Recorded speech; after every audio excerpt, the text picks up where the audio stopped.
partir du moment où on rééquilibre sa glycémie, à partir du moment où on évite les pics glycémiques qui sont, eux, délétères, notamment sur un plan vasculaire, etc. Et donc, à partir du moment où on connaît les différents types d'aliments qui nous sont bénéfiques et ceux qui nous sont maléfiques, on peut effectivement proposer le concept, la composition de l'aliment considéré, plus il y a d'ingrédients, et plus il faut fuir. Vous dites quand on aura l'habitude. Oui. Et c'est ça le cœur du problème. C'est-à-dire, c'est en fait une rééducation alimentaire. Et c'est ce contre quoi je m'insurge, si vous voulez, dans les régimes restrictifs. C'est-à-dire qu'il n'y a aucune rééducation alimentaire. Quand on regarde, si vous voulez, l'évolution du poids chez les enfants, notamment en âge scolaire, il y a des chiffres qui sont très inquiétants. Qu'est-ce que l'index glycémique de l'aliment? C'est effectivement, globalement, si vous voulez, l'évolution de la glycémie provoquée par la consommation d'un aliment. Bonjour à tous, je suis super contente de vous retrouver aujourd'hui pour aborder une nouvelle thématique de santé. Ce soir, on va parler du sucre, ou plutôt des sucres, pour être plus précise. Vous savez, on n'arrête pas de nous le rabâcher. Le sucre, c'est l'ennemi numéro 1. C'est la cible à abattre. C'est celui qu'il faut absolument bannir de nos assiettes, sous toutes ses formes. À lui seul, il serait responsable de la prise de poids, du diabète, des maladies cardiovasculaires. Résultat, on nous vend des régimes sans glucides à l'appel. Vous avez sûrement déjà entendu parler du fameux régime cétogène, on aura l'occasion d'y revenir. Des produits light à gogo, des édulcorants de toutes sortes pour remplacer le vrai sucre. On nous vend aussi des promesses minceurs toujours plus extrêmes. Ok, mais si je vous disais que tout ça, c'est juste une fausse piste. Et si le vrai problème, c'était pas le sucre lui-même, mais notre façon de le consommer. Et surtout, si on était des millions à déjà vivre avec un dérèglement glycémique chronique sans le savoir. Et si c'était ça qui sabotait notre énergie, notre humeur, notre poids et notre santé métabolique? C'est ce dont on va parler aujourd'hui avec le docteur Pierre Nice. Bonjour docteur, merci beaucoup d'avoir accepté notre invitation. Je suis ravie de vous recevoir. Moi aussi, merci, bonjour. Et bonjour. Encore une fois, grand merci pour votre invitation que j'accepte avec grand plaisir. Ah super, le plaisir est partagé, alors c'est parfait. Donc vous êtes médecin depuis 40 ans, diabétologue, endocrinologue, vous êtes aussi donc expert en nutrition, prévention et régulation hormonale, j'ai rien oublié, c'est tout bon. Et aujourd'hui, vous tirez la sonnette d'alarme, vous affirmez qu'une majorité des adultes seraient concernés par ce dérèglement glycémique, sans même le savoir. Est-ce que moi aussi je dois me sentir concernée? Est-ce que tout le monde finalement devrait se sentir concerné? En fait, ma première question, ce serait peut-être tout simplement, quels sont les signes concrets qui vont faire dire ok, là j'ai vraiment un problème avec ma glycémie, mon corps n'arrive plus à gérer ce que j'ingère, les aliments que j'ingurgite. C'est peut-être ça, tout simplement, la première question à se poser. Oui, alors, vous avez raison dans le sens où, effectivement, beaucoup de personnes qui sont concernées l'ignorent, bien entendu. Et on le sait, par exemple, dans les études, notamment à partir des chiffres de la CPAM, la Caisse primaire d'assurance maladie, que bon nombre de diabétiques ne se connaissent même pas comme étant diabétiques et ne se soignent pas. Donc après, ces apports alimentaires excessifs, notamment en glucides, on va en parler, concernent tout le monde, concernent les jeunes, les vieux, les gros, les maigres, et concernent absolument tout le monde. Et donc certains symptômes doivent attirer l'attention, justement pour dire, voilà, attention, j'ai tel symptôme, peut-être que, bien entendu, ce n'est pas une certitude, mais peut-être que mon métabolisme sucré ne se fait pas de façon correcte.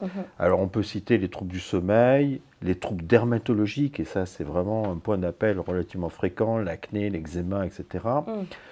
On a des troubles de l'humeur, qui sont aussi des choses qui peuvent malheureusement on va être irritable, être irritables, etc., avoir des problèmes de somnolence, avoir des fringales dans la journée, des obsessions alimentaires. Quand on est poussé à avoir envie de manger du sucré, là aussi, il faut se poser la question de savoir où on en est, notamment au niveau du métabolisme sucré. Quand on a des difficultés de concentration, quand sur le coup de 11 heures, vous avez l'impression que le cerveau ne fonctionne plus du tout, il faut se poser la question de savoir s'il n'y a pas un problème de régulation sucrée, notamment par rapport à un petit déjeuner qui n'est pas équilibré correctement. Et puis, il y a d'autres choses qui sont un peu plus sournoises, si vous voulez. On a des inflammations chroniques. notamment au niveau bucco-dentaire, au niveau articulaire, etc. Donc ces inflammations chroniques qui ne sont pas des grosses inflammations de type polyarthrite, là aussi peuvent attirer l'attention par rapport à toutes ces anomalies et notamment effectivement des micro-infections de type sinusite chronique, on a le nez qui coule de façon permanente, etc. Des mycoses à répétition qui concernent là aussi des difficultés de régulation infectieuse, etc. Et puis chez les femmes, des points d'appel gynécologiques, notamment ce qu'on appelle le syndrome des ovaires polykystiques, etc., qui lui aussi peut attirer l'attention vers est-ce que j'ai un problème de sucre? Est-ce que, du coup, une fois, parce que ça fait un peu peur, on se sent un peu tous concernés, je pense, par ces symptômes. Je pense qu'on en a tous au moins un ou deux où on connaît des gens qui sont concernés. Est-ce que ça veut dire ou ça signifie que quand on a ces symptômes, donc on doit s'inquiéter et ça veut dire qu'on arrête tous les sucres et puis ça se limite à ça? Non, non, non, surtout pas. Il y a rien de péremptoire en la matière. Simplement, ce qu'il faut comprendre, si vous voulez, c'est qu'on n'est peut-être pas assez attentif par rapport à son alimentation et qu'on nous pousse, entre guillemets, notamment par l'industrie agroalimentaire, à consommer des produits dont on n'a peut-être pas besoin. Est-ce que pour le coup, quand on a ces symptômes, on doit tout arrêter? Certainement pas. Je pense que ce sont des symptômes qui doivent alerter et qui doivent faire dire est-ce que j'ai un problème ou pas de régulation sucrée. Alors, on peut faire une digression et dire, voilà, en France, on a la possibilité de faire des prises de sang très régulièrement, et notamment des prises de sang pour bilan de santé, sans qu'il y ait de point d'appel clinique, etc. Tout ça est pris en charge. Mais il y a des gens qui ne se soumettent pas à ces prises de sang, qui n'en font jamais.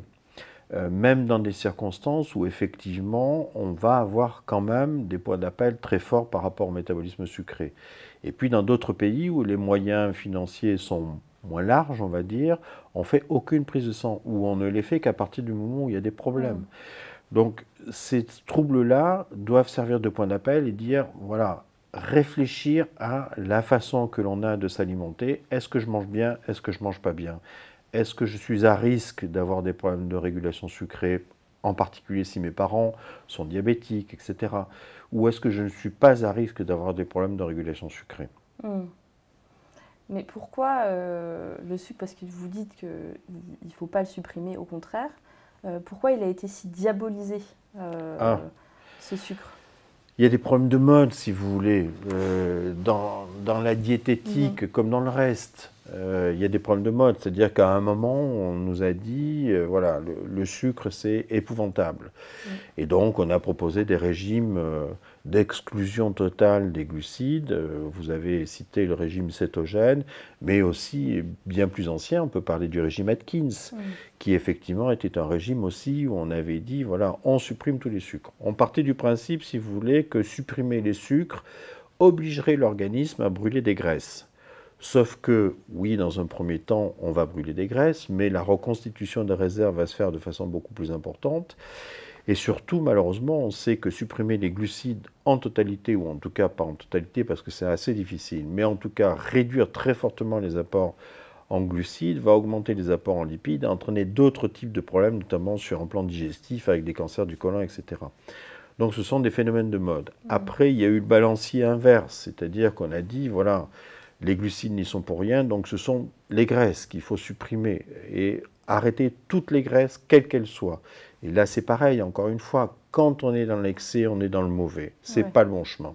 Chercher le coupable idéal, en fait, il n'y a pas de coupable idéal. C'est pas le sucre ou les graisses le coupable. C'est vraiment pas aussi simple. Non, non, c'est pas aussi simple que ça. Quels sont les coupables? On pourrait en discourir pendant très longtemps. Je pense qu'encore une fois, il faut prendre conscience de ce que l'on fait. On est détenteur de notre santé. Et donc, notre capital santé, c'est notre capital que nous devons, nous, entretenir, bien entendu. Et surtout, et c'est là où on dérive un petit peu sur nos capacités propres, on est soumis à des contraintes, contraintes environnementales, contraintes publicitaires, contraintes de l'industrie agroalimentaire, qui quelquefois nous poussent à, entre guillemets, consommer des produits dont on n'a pas besoin, encore une fois, et qui ne sont pas équilibrés sur un plan nutritionnel. Je reviens, vous abordiez le régime cétogène, mais je reviens souvent, les personnes qui font ces régimes sont à la recherche d'une perte de poids. Et c'est vrai qu'on voit la différence au départ, ça fait perdre beaucoup de poids. Donc on se dit chouette, ça marche et donc ça donne envie. Donc on se dit, en fait, enlever les sucres, si ça marche, pourquoi je continue pas? Et est-ce que ça permet de rester mince durablement? Et j'ai l'impression qu'en fait, c'est pas le cas et que la plupart reprennent leurs kilos ensuite. Alors, vous soulevez une question qui est intéressante et il y a eu, si vous voulez, des études épidémiologiques qui se sont attachées à comparer l'efficacité de certains types de régimes. Qu'est-ce que l'on constate? On constate que quelles que soient les diététiques proposées, alors régime encore une fois, ça veut simplement dire nouvelles règles alimentaires, ça ne veut pas dire nécessairement restriction, bien entendu. C'est vrai que maintenant il y a la connotation restriction. Oui, tout à fait. Ouais. Donc ces études-là épidémiologiques ont comparé différents types de régimes, que ce soit le régime cétogène, le régime sans gras, le régime fibre, le régime maillot, etc., les régimes à la mode, on va dire d'une façon générale. Eh bien, quelle que soit la diététique proposée initialement, on constate une perte de poids qui est obligatoire, quelle que soit la diététique. Le problème, et c'est là le problème des régimes cétogènes entre autres, c'est qu'effectivement on perd du poids dans un premier temps, mais que, encore une fois, l'organisme va mettre en place des systèmes de compensation qui font que les réserves vont être reconstituées. Il faut savoir qu'à partir du moment où on perd du poids, quel que soit le poids de départ, je veux dire par là même chez les gens qui ont une obésité massive, avec des index de masse corporelle très au-delà de 30, 35, 40, etc. Quel que soit le poids de départ, perdre du poids pour un organisme, c'est toujours une agression contre laquelle il va lutter, et donc il va toujours mettre en place des mécanismes de compensation. C'est pour ça que c'est à nous, si vous voulez, de faire attention à ce que l'on fait, et d'adapter une diététique qui soit une diététique raisonnable, adaptée à chaque individu, en fonction de ses besoins et en fonction de ses goûts. C'est ce que vous appelez les montagnes russes. J'ai déjà entendu parler de ça, c'est ce phénomène-là. Est-ce que vous pouvez m'en dire un peu plus sur ces montagnes russes? Alors, les montagnes russes, si vous voulez... C'est un peu ce que vous décriviez, mais du coup, qu'est-ce qui se passe vraiment dans l'organisme? Alors, il y a plusieurs types de montagnes russes, si vous voulez, notamment quand on consomme trop de glucides. Il faut comprendre comment fonctionne le métabolisme. On va en parler de façon très schématique et simplifiée, bien entendu. Tout le monde comprend. Mais quand on mange des glucides, si vous voulez, en fonction de l'index glycémique des aliments concernés, on va déclencher des sécrétions d'insuline qui vont permettre, si vous voulez, d'utiliser au mieux le sucre au niveau des cellules. D'accord ? Si vous mangez des glucides à un index glycémique très élevé avec des déclenchements d'insuline qui sont très importants, vous allez favoriser des mécanismes de stockage un peu brutaux, certes, mais avec une durée d'activité de l'insuline qui va être supérieure à la persistance du sucre dans le sang et donc provoquer des hypoglycémies. Et donc vous êtes en permanence comme ça, avec des hauts, des bas, des hauts, des bas, etc. Ça, c'est le signe d'une diététique qui est mal adaptée à votre individu, à votre corps. Donc ces montagnes russes-là, pardonnez-moi. Non, il n'y a pas de souci, allez-y. Il y a les questions qui me viennent en même temps, c'est pour ça, mais je la poserai après, ça ira très bien. Ces montagnes russes-là risquent de vous faire entrer dans des cercles vicieux épouvantables, notamment le fameux poids yo-yo dont tout le monde parle, et que vous évoquez finalement dans le régime cétogène en me disant que certaines de vos amies reprennent des kilos après. On entre dans ce cercle vicieux-là. Donc, on se met, entre guillemets, au régime. On perd 4 à 5 kilos, généralement, qui correspondent d'ailleurs au stock du glycogène de l'individu. C'est à peu près ça, quoi. Un petit peu plus, mais enfin bon. On perd 4 à 5 kilos, et puis après ça s'arrête, et puis après on reprend. Donc du coup, on remet un petit coup de tournevis, donc on va reperdre un petit peu de poids, mais on va reprendre après, etc. etc. Donc on n'en sort pas. Et là, ça veut dire effectivement qu'on doit impérativement réadapter son alimentation parce qu'elle n'est pas adaptée à notre individu. Parce qu'en fait, avec ce système, l'organisme, en fait, c'est logique quelque part qu'on ait des fringales. C'est pas un hasard quand on a des fringales finalement. Non. La fringale, c'est quoi? C'est lié, si vous voulez, au delta qu'il y a entre l'insuline sécrétée trop forte et le taux de sucre qui baisse trop rapidement dans le sang. Donc ce delta-là va entraîner une fringale. Et ce qui est quand même un peu ennuyeux, c'est que ce n'est pas une fringale pour manger, je ne sais pas, un morceau de pain.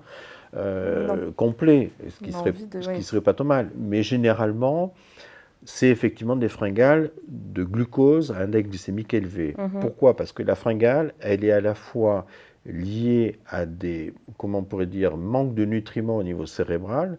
Le cerveau n'utilise que de glucose et rien d'autre. Donc vous manquez de glucose au niveau cérébral, d'une part, et d'autre part, la fringale, liée à ce delta entre l'insuline et le glucose, est liée aussi aux sécrétions des catécholamines, donc des hormones surrénaliennes, qui sont des hormones qu'on appelle de contre-régulation, c'est-à-dire des hormones qui sont chargées de faire remonter le taux de sucre dans le sang. Ces hormones de contre-régulation ne vont pas vous pousser à manger des choses de bonne qualité, elles vont vous pousser à vous jeter dans le paquet de chips, dans le chocolat gras et sucré, voilà. Bon, parfois on pense bien faire, en prenant des barres de céréales et des Nutri-Score A, etc. Puis c'est pas forcément le cas, quoi. Alors, là, ça peut être un piège aussi. Oui, il faut regarder, si vous voulez, et ça c'est un autre aspect, il faut s'apprendre à regarder les étiquettes.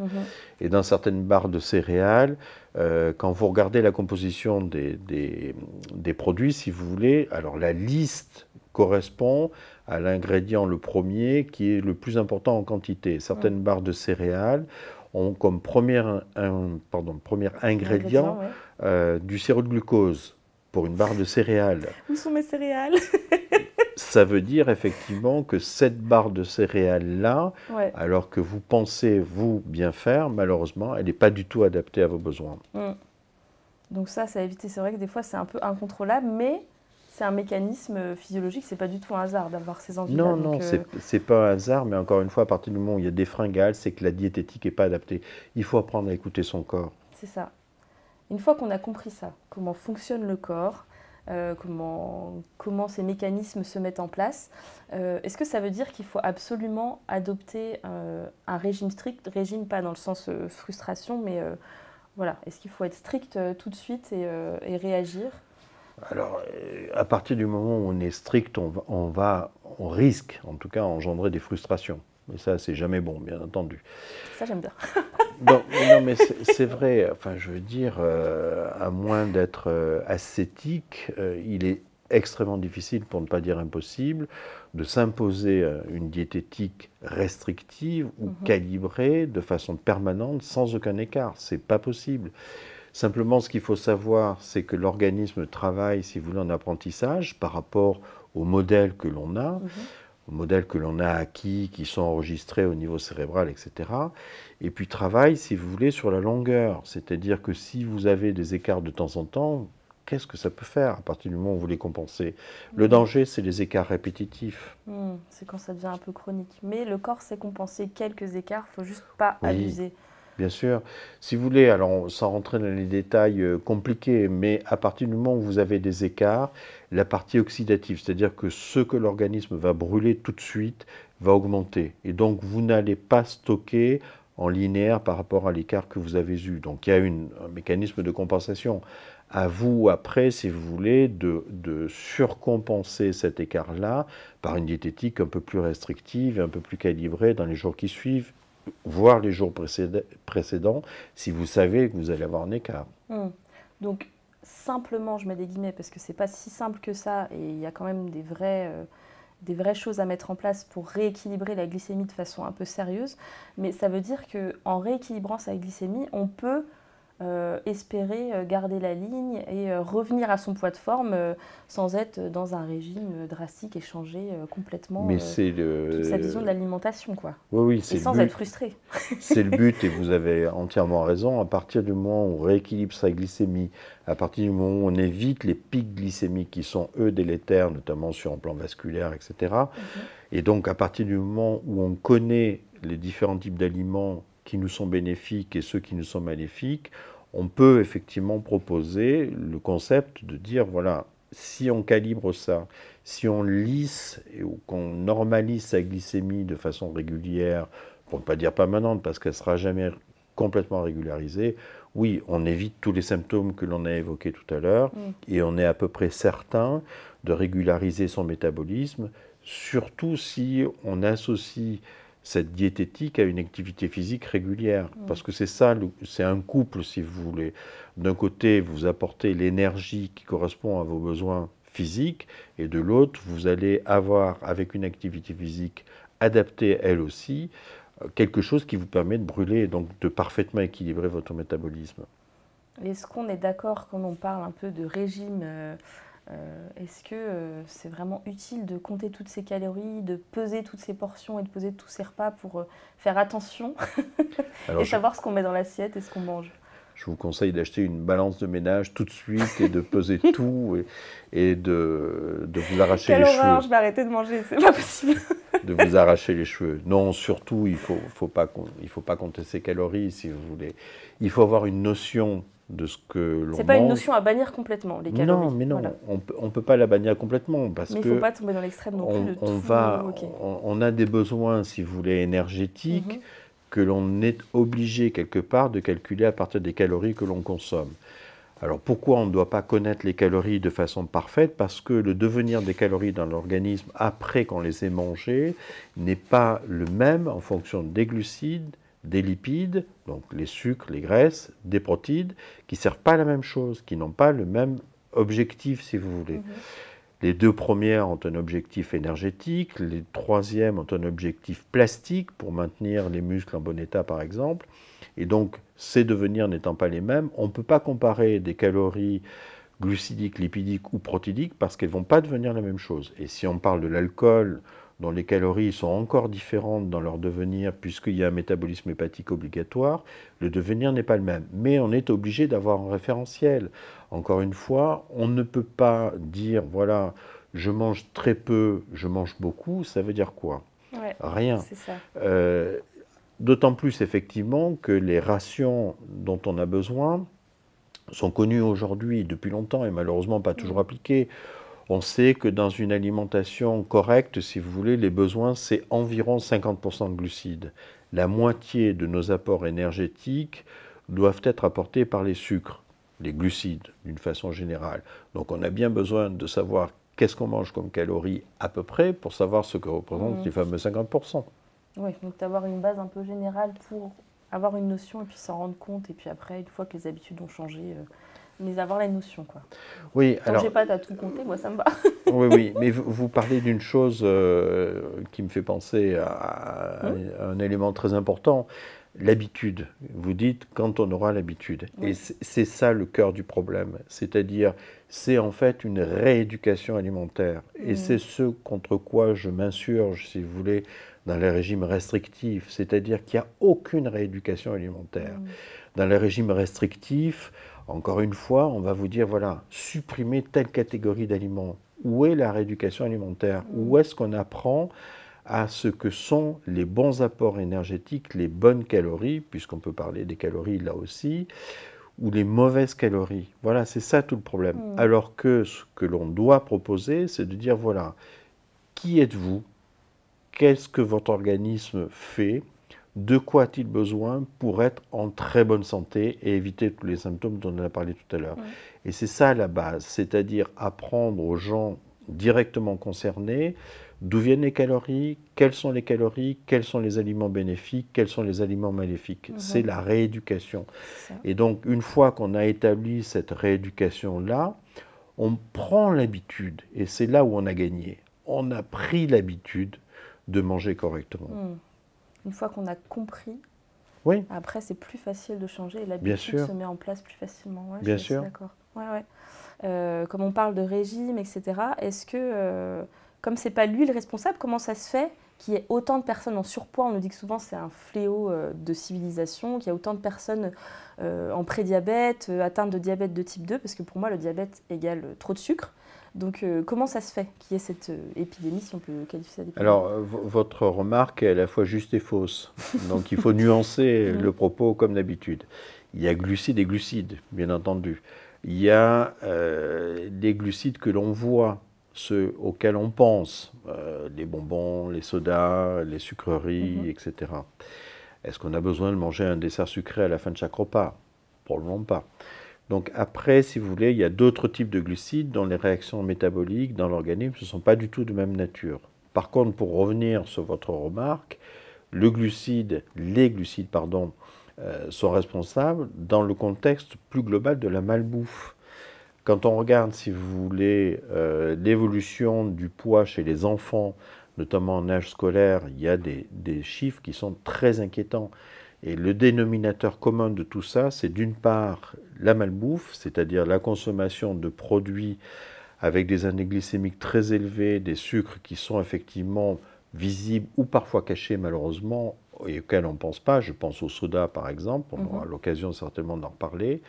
Donc malbouffe associée à une diminution épouvantable de l'activité physique chez les enfants.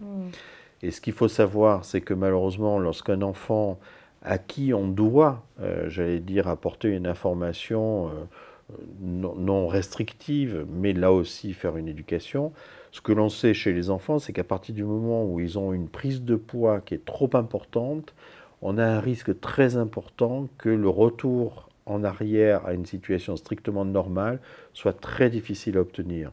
Et c'est vrai que chez ces catégories de personnes d'âge jeune, on observe aujourd'hui d'authentiques diabètes de type 2 que l'on n'observait jamais autrefois, il y a 15-20 ans.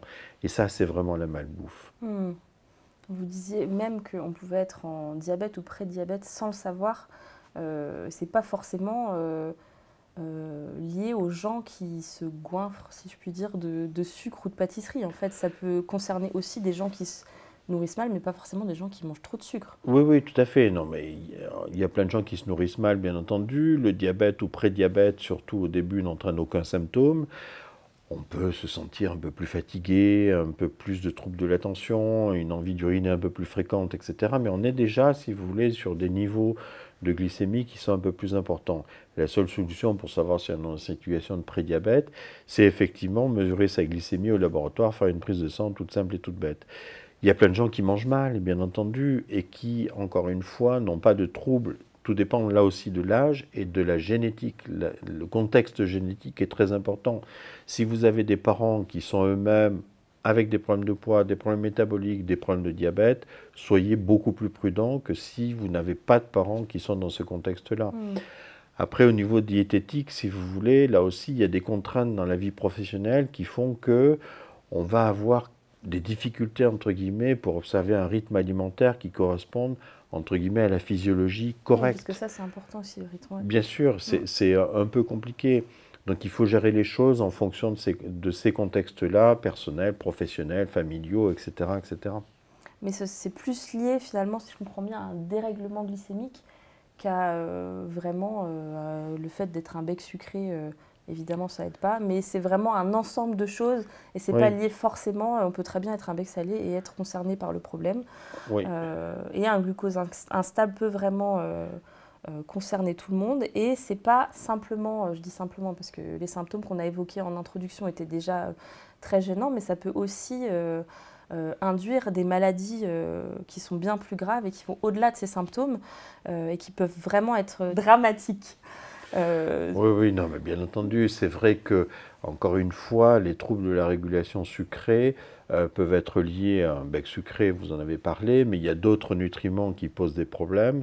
C'est vrai que si on mange beaucoup trop gras, ça n'arrange pas les choses, parce que ça va interférer sur le métabolisme du sucre, que si on mange très salé, ça n'arrange pas les choses, parce que en dehors de tous les méfaits, on va dire, liés au sel, directement, on sait aussi que le sel va modifier le métabolisme du sucre, etc. Et c'est vrai, et vous avez raison, que les symptômes que l'on a évoqués, c'est la partie visible de l'iceberg, si je puis dire. Ce sont des signes d'alerte, mais qu'en dessous peuvent survenir des pathologies bien plus ennuyeuses, je pense en particulier au point de vue cardiovasculaire. Et malheureusement, il arrive encore de temps en temps que l'on dépiste ces troubles métaboliques à un stade relativement avancé à l'occasion d'un accident cardiovasculaire. Ça peut aussi, si je résume, ce glucose instable, il peut être responsable des fringales, de la prise de poids, de tous les symptômes qu'on a déjà évoqués, mais en plus, et ça, je l'ai vu aussi dans vos livres, mais c'est aussi un risque de cancer plus élevé. Et ça, je pense que ça fait super peur. Alors, on sait que la glycémie instable a beaucoup d'incidences, notamment au niveau digestif, avec une augmentation du risque de cancer, notamment digestif en particulier. Et c'est vrai aussi qu'il y a d'autres pathologies, notamment la pathologie cérébrale, Alzheimer et compagnie, qui peuvent entrer dans ce contexte-là aussi. Donc, bien entendu que l'anomalie de régulation sucrée, non seulement concerne tout le monde, mais doit être, on va dire, combattue pour éviter ultérieurement l'apparition de pathologies qui, a priori, n'ont pas grand-chose à faire avec le diabète. Parce que ça a vraiment été prouvé, qu'il y a des Oui. liens entre Alzheimer, les cancers et le glucose instable, Oui, la mauvaise gestion de la glycémie. Oui, tout à fait. Tout à fait. Il faut comprendre, si vous voulez, que la mauvaise gestion de la glycémie crée ce qu'on appelle des accidents osmotiques. C'est-à-dire qu'il y a des modifications de l'osmolarité. Alors c'est un peu compliqué, mais on va dire de la concentration des principes actifs entre le sang et les cellules périphériques, si vous voulez, ce qu'on appelle le tissu interstitiel. Donc ça crée des accidents osmotiques qui entraînent des détériorations de la circulation périphérique et notamment des petits vaisseaux, etc., avec toutes les conséquences que ça peut avoir. Ça donne envie de se prendre en main, mais j'ai encore l'impression que c'est un peu difficile parce qu'il y a des mots compliqués. On parle d'index glycémique, vous parliez d'IG tout à l'heure, donc l'index glycémique, la charge glycémique, on parle de glycémie, de glucose, de glucides, enfin... Ça paraît très compliqué, puis au bout d'un moment, on a envie de baisser les bras et puis se dire non mais en fait, je m'en fiche, je vais mettre n'importe quoi dans l'assiette parce que là, je comprends plus rien, je sais plus ce que je peux manger, ce que je peux mettre, ce que je peux pas mettre. Est-ce que c'est nécessaire vraiment de connaître tous ces mots et puis cette jungle un peu compliquée voilà. Est-ce que c'est vraiment nécessaire pour savoir comment se prendre en main et reprendre le bon chemin pour aller vers sa santé? On peut reprendre ce que j'ai dit tout à l'heure sur les calories, c'est-à-dire que c'est effectivement quelque chose qui est à connaître, mais pas à connaître par cœur, certainement pas. Définir ce qu'est la glycémie, c'est pas compliqué, c'est le taux de sucre dans le sang. C'est déjà un point important, mais non, c'est relativement simple. Oui. Après, ce qu'il faut savoir, c'est quels sont les glucides, c'est-à-dire les sucres que l'on va consommer. Ça, c'est pareil. Et c'est vrai qu'il faut bien une classification, là aussi, pour savoir quels sont les bons des moins bons. Et donc, aujourd'hui, la solution, on va dire, simple qu'on a trouvée et qui reste tout à fait discutable, encore une fois, c'est ce qu'on appelle l'index glycémique des aliments. C'est ce qu'on va utiliser de façon quotidienne, en sachant que cette utilisation de l'index, elle est soumise à des variations et qu'il n'est pas nécessaire d'avoir une connaissance livresque, j'allais dire, de tous les index glycémiques des aliments. Qu'est-ce que l'index glycémique de l'aliment? C'est effectivement, globalement, si vous voulez, l'évolution de la glycémie provoquée par la consommation d'un aliment. D'accord. Vous prenez un aliment, vous regardez quelle est l'évolution du taux de sucre dans le sang. C'est des études, on va dire, scientifiques avec des prises de sang, etc. Donc ça définit l'index glycémique de l'aliment. C'est intéressant de savoir, si vous voulez, que lorsque l'on consomme des aliments à index glycémique supérieur à 50-60, on est un peu trop fort. Voilà, et qu'il vaut mieux consommer des index un peu plus bas. Après, la charge glycémique de l'aliment, là, on complexifie encore un peu les choses. On n'utilise pas vraiment cette notion-là au quotidien, si vous voulez. Et c'est pas faux, par contre, c'est effectivement de relativiser l'index glycémique de l'aliment par rapport à la quantité de l'aliment que vous allez consommer.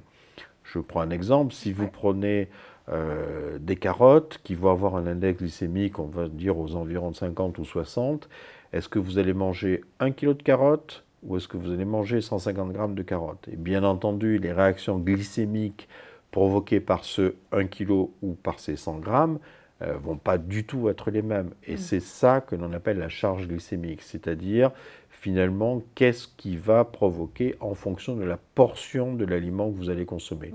Et globalement, lorsqu'on a une charge glycémique qui est supérieure à 20, c'est un peu trop fort et il faut mieux avoir des choses qui sont un petit peu plus basses que ça. Mais là encore, ça ne sert à rien de connaître ça par cœur. On a intuitivement, si vous voulez, la notion de ce qu'il faut faire. On sait qu'on ne mange pas assez de légumes verts, on sait qu'on mange trop de cochonneries, entre guillemets. Et quand je dis des cochonneries, tout le monde sait ce que c'est, les cochonneries. C'est vrai. Voilà. Mais on est d'accord, parce qu'on parle de l'assiette, vous avez parlé un peu du sport tout à l'heure, mais on est d'accord que tout ne se passe pas dans l'assiette ou quand on chausse nos baskets. Les émotions jouent aussi sur notre glycémie, et ça, on le sait un peu moins. Et c'est intéressant d'en parler aussi de ces émotions. Alors ça fait partie d'un équilibre à double tranchant ou double aspect ou double facette. C'est-à-dire que oui, l'alimentation joue sur nos émotions et les émotions jouent sur notre alimentation. Quels sont les liens que l'on peut faire? Alors là aussi, on va être très schématique et donc un peu réducteur. Il faut savoir que le goût sucré, il est inné. Un bébé tout petit a le plaisir du goût sucré. Pourquoi? Parce que ça active ce qu'on appelle le circuit de la dopamine, qui est le circuit de la récompense, si vous voulez. Et donc effectivement, quand on a besoin, entre guillemets, du doudou sucré, c'est qu'on a besoin d'activer ce circuit de la récompense par la dopamine. Et puis, la consommation de glucides va entraîner une modification de sécrétion de ce qu'on appelle la sérotonine, qui est une autre hormone, qui est l'hormone du bien-être. Et donc, là aussi, si vous avez effectivement une sensation de malaise, si vous êtes un peu triste, si vous êtes entre guillemets dépressif, les psychiatres n'aimeraient pas que j'utilise ce terme dans ce contexte-là, mais c'est pas grave, ils sont pas là. Si on est en situation, on va dire, de subdépression, on a besoin effectivement d'activer le circuit de la sérotonine. Et donc, on va avoir envie de consommer des glucides justement pour mettre en place la sécrétion de sérotonine, de dopamine. Donc, bien entendu, à l'inverse, lorsque vous avez effectivement ces anomalies-là au niveau alimentaire, vous allez modifier aussi la sécrétion de neurohormones. D'où la compensation que l'on peut obtenir par le sport. Justement, l'activité physique va augmenter la sécrétion des endorphines et augmenter la sécrétion de sérotonine, par exemple. Donc il faut compenser l'un par l'autre. Ok, et le stress peut jouer aussi. Est-ce que ça joue aussi sur la glycémie? Parce qu'on en parle toujours aussi. Mais qui n'est pas stressé? C'est une très bonne question. Alors, tout dépend de ce qu'on appelle le stress, bien entendu, mais c'est vrai qu'il y a des grands et des petits stress, bien entendu, et que les réactions hormonales ne sont pas les mêmes. Alors, elles sont les mêmes en qualité, mais pas en quantité. Qu'est-ce que fait le stress? Alors, le stress, la première réaction, c'est effectivement une intégration cérébrale des mécanismes liés au stress, c'est des mécanismes de défense. En fait, pourquoi on a ces réactions hormonales-là? Bien tout simplement parce qu'autrefois, quand on était stressé, c'est parce qu'il y avait un gros mammouth qui nous chargeait et qu'il fallait décamper très rapidement. Mais les réactions aujourd'hui sont les mêmes, c'est-à-dire qu'on va modifier la sécrétion de cortisol, on va modifier la sécrétion des catécholamines, adrénaline, noradrénaline. Tout ça pourquoi? Pour augmenter les capacités musculaires, augmenter la circulation, augmenter le débit sanguin et pouvoir fuir. Mais on a aussi, et c'est là la conséquence de ces hormones-là, on a aussi une modification des envies alimentaires. Et notamment, effectivement, des modifications des pulsions sucrées dans ces périodes-là. Donc, cortisol, alors, très à la mode aujourd'hui, bien entendu, tous les problèmes de régulation sur le cortisol. Mais c'est vrai que c'est pas totalement faux non plus d'en parler. Cortisol, catécholamine, qui sont tous des hormones surrénaliennes, vont effectivement avoir une incidence directe sur les envies alimentaires. Donc le stress est à bannir. Mais du coup, j'ai envie de dire, bon, si je dois gérer mon sport, mon assiette, mon stress, mes émotions, enfin, vous savez ce que c'est dans le tourbillon du quotidien, des horaires, de gérer les courses, les enfants, les activités, les trucs. Si là, tout de suite, je dois mettre en place deux choses concrètes qu'on peut mettre en place tout de suite, dès ce soir, ce serait quoi vos deux choses, vos deux indispensables du docteur Nice? Alors, d'abord, vous me pardonnerez, mais je ne suis pas tout à fait d'accord avec vous, parce que je pense effectivement qu'on peut arriver à gérer beaucoup de choses, si vous voulez, et que j'ai l'habitude de dire qu'on n'est pas des commodes avec des tiroirs séparés. On est un tout, et que une action entraîne une réaction. C'est quasi obligatoire. Alors, si on ne se sent pas capable, si vous voulez, de gérer tout, quels sont les deux indispensables? Pour moi, les deux indispensables, c'est quand même, dans un premier temps, gérer son assiette. Ça veut dire quoi? Ça veut dire qu'il faut réfléchir, c'est pas très compliqué à faire quand même, à ce que l'on va acheter. Ça veut dire qu'il faut cuisiner, et il faut supprimer tous les plats préparés, les plats cuisinés, les plats ultra transformés, qui sont une vraie catastrophe sur le plan nutritionnel. Et qu'à partir du moment où vous achetez ce qu'il faut, vous cuisinez comme il faut, c'est pas très compliqué, on aura l'occasion d'en reparler si vous voulez, et du coup l'assiette elle va se faire toute seule, et c'est pas très compliqué. La deuxième chose, c'est qu'effectivement on manque d'activité physique. Donc après le repas, au lieu de faire la sieste, prenez des chaussures, allez marcher un quart d'heure, ça sera déjà très bien. Voilà, c'est à mon avis les choses les plus importantes à faire, sans parler bien entendu après de choisir les aliments, mais ça fait partie des choses que l'on doit faire au moment où on doit faire ses courses. On a la liste, si vous voulez, des indispensables qui doivent être dans le placard, et cette liste-là, bien sûr, elle est subjective, mais elle est utile aussi pour se repérer facilement. Tant qu'on est dans les astuces et dans les courses et les étiquettes, est-ce qu'il y a un produit à bannir absolument, ou un indicateur à regarder sur l'étiquette qui me ferait choisir un produit plutôt qu'un autre en me disant « Ah bah là, non, je sais que celui-là, c'est pas terrible, je vais peut-être plutôt choisir celui-là. » Oui, alors globalement, si vous regardez les étiquettes, et pour simplifier à l'extrême, dans la composition de l'aliment considéré, plus il y a d'ingrédients, et plus il faut fuir. Voilà, c'est aussi simple que ça. Si vous avez un produit ultra transformé, donc avec beaucoup d'ingrédients, beaucoup d'additifs, etc., passez votre tour. C'est ça qu'il faut fuir. C'est la seule chose, j'allais dire, ou en tout cas la première chose à regarder. L'autre chose à regarder, après, si on s'attache à la valeur nutritionnelle des aliments, généralement c'est un tout petit derrière le paquet, c'est pas devant, c'est derrière. Hein. Donc ne vous laissez pas, entre guillemets, impressionner ou piéger par l'affichage devant le paquet, parce que ça c'est ce qui attire les choses. Il faut regarder derrière la valeur nutritionnelle des aliments. Il faut quand même regarder, si vous voulez, dans l'étiquetage, parce qu'on parle des sucres, il faut regarder la quantité de calories apportées par les glucides, la proportion de glucides, dont sucre. C'est ça qui est important. Dont sucre, dans le fameux petit tableau. Dans le fameux petit tableau des valeurs nutritionnelles de l'aliment. Dont sucre, c'est effectivement la quantité de sucre que l'on souhaite réduire le plus possible. C'est celle qui pose des problèmes sur un plan métabolique. Pas uniquement, mais c'est celle qui pose le plus de problèmes.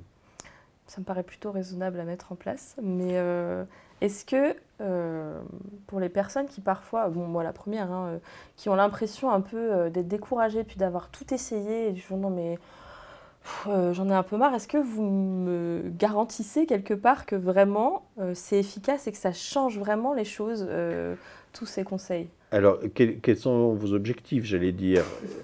Mais c'est une bonne question, non, mais ça me fait sourire, mais c'est une bonne question, c'est vrai. Quels sont vos objectifs? Est-ce que vous pesez 140 kg pour 1m12 et vous souhaitez perdre 100 kg?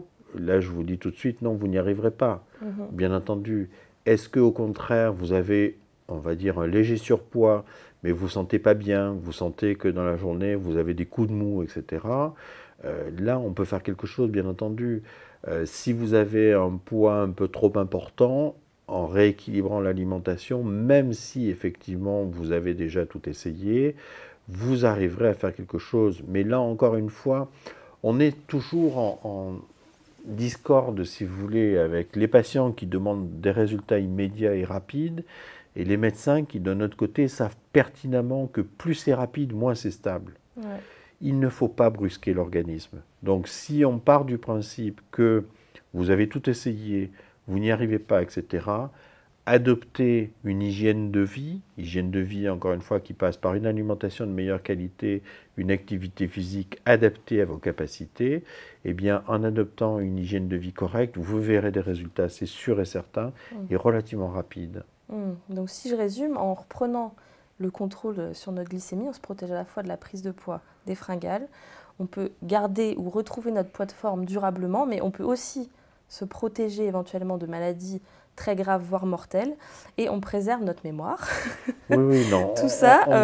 On garde un cerveau qui fonctionne mieux, oui, bien sûr. J'ai tout bon. On garde en fait les meilleurs, on met en place les meilleurs moyens pour vivre longtemps, en bonne santé, et mieux vivre en fait. Et heureux. C'est très important. Et heureux. Non, mais encore une fois, c'est une dimension à laquelle on ne peut pas échapper. Encore une fois, si on doit s'imposer une diététique restrictive, épouvantable, et avoir la peau terne et la mine triste parce que justement on est triste, est-ce que ça vaut vraiment la peine? L'important, est-ce que c'est de vivre plus longtemps ou de vivre plus heureux plus longtemps? Moi, je choisis tout de suite. Hein. Moi aussi. Voilà. Je trouve que c'est vraiment une très belle conclusion pour cette interview. Évidemment, on n'a pas eu le temps de tout aborder parce que c'est un très vaste sujet passionnant. Mais j'espère que comme moi, vous en savez plus maintenant. Et merci beaucoup, Dr Nice, d'avoir partagé votre expérience avec nous ce soir.